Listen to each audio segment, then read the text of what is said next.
Listen, you might be wondering, why is this review extremely late? I forgot to review it. Slap in the face, but not too hard, because I can't take punches like this people can, or these people. Yeah, just go.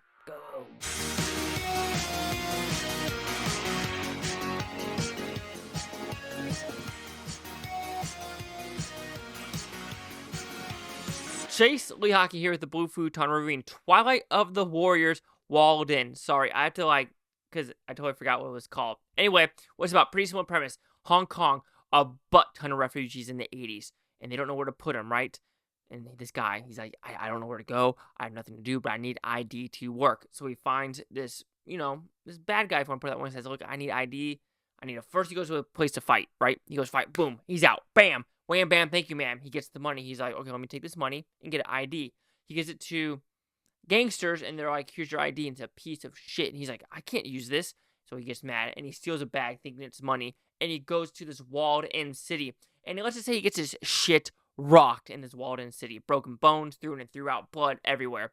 But you know what? He steals drugs instead of money. And that's why he gets his shit rocked, because he tries to sell the drugs to the person in charge. But what he starts, gaining respect in the city, working as hard as he can, because he just wants money and food, and now he's part of this gang. However, what is his past, and what is going to happen to him? So, did I like this film? Yes. Even though there are some scenes where, the second act does drag a little bit, but I think overall martial arts Hong Kong film, you really can't go wrong with the overall package. So when it comes to the action, if you watch the trailer, you're thinking this is balls to the wall action. It is, but it's not like the Raid action where it's gritty, bloody, gutty. I just made that up. Or like a Donnie Yen movie called Killzone. It's not like that. I do prefer something like Killzone where it's a little bit more realistic. This one is more, I'm not going to call it fantasy anyway either, but it's more, mythical is the wrong word too.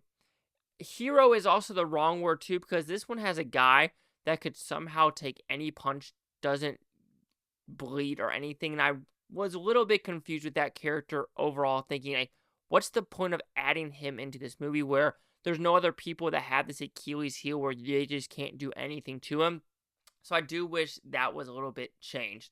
But when it comes to fights that do not deal with him, it was fantastic. It was ridiculous. It was bonkers. You felt the punches. People were getting hurt. And I think that's why I kind of like this movie too, is yes, you saw carnage. And not like the carnage where it's like, oh, you know what? Arms are coming off. No, this is more of, you feel the damage and they're staying down. Or if they get hit enough, they're going to show they're injured. It's not like they're going to be like, oh, crowbar to the face 17 times and nothing happened to me. Rock on, brothers. And that is not like this. You're like, he's down. Crowbar to the gut. Stay down, because that freaking sucks. All right, the look of the film, really good.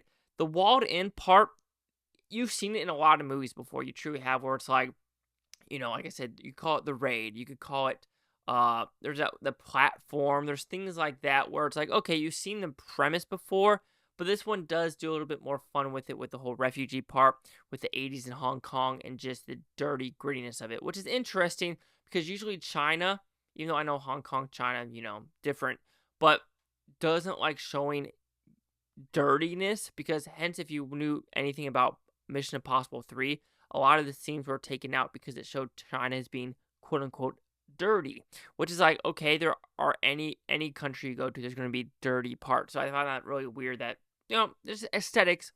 It's a nasty-looking film, like there's rats everywhere, no one's rich, everyone's in this shit together, which makes you wonder, do you actually want to stay walled in, because there's so many gangsters out there overall.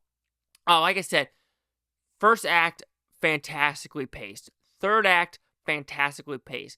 The second act, there is a lot of character development of trying to get to know these friends, and the friendships are getting meshed. But there is a point, where you're just like, okay, can we speed this along? Yes.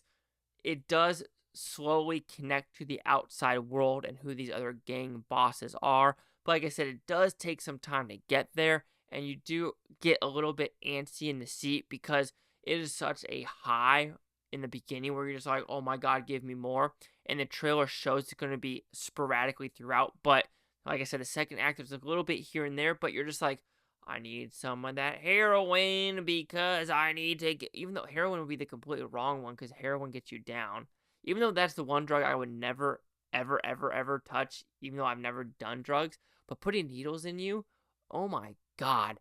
No, I don't mind tattoos, but just like, ah. Anyway, so, Walled In. It's based off a graphic novel. It's a pretty damn good film. If you want to watch a great bonkers-esque movie with fantastic choreography and fantastic action set pieces, this movie's for you. However, like I said, don't be alarmed if the second act does drag and the main boss battle, you're just like, how did you come to fruition? So Twilight of the Warriors, Walled In, will receive a 4 out of 5 with Futon. It goes at 80%. Let's see what the critics' news scores gave this one. Critics at 91% with 34 of them. I'm shocked there's that many.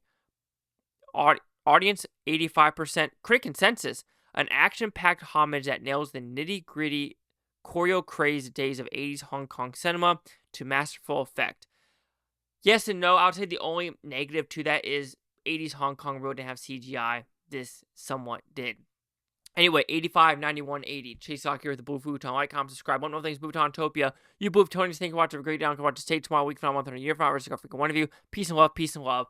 And don't, if you're about to get in a fight, run. Just run. If you can't, if you're not an MMA fighter.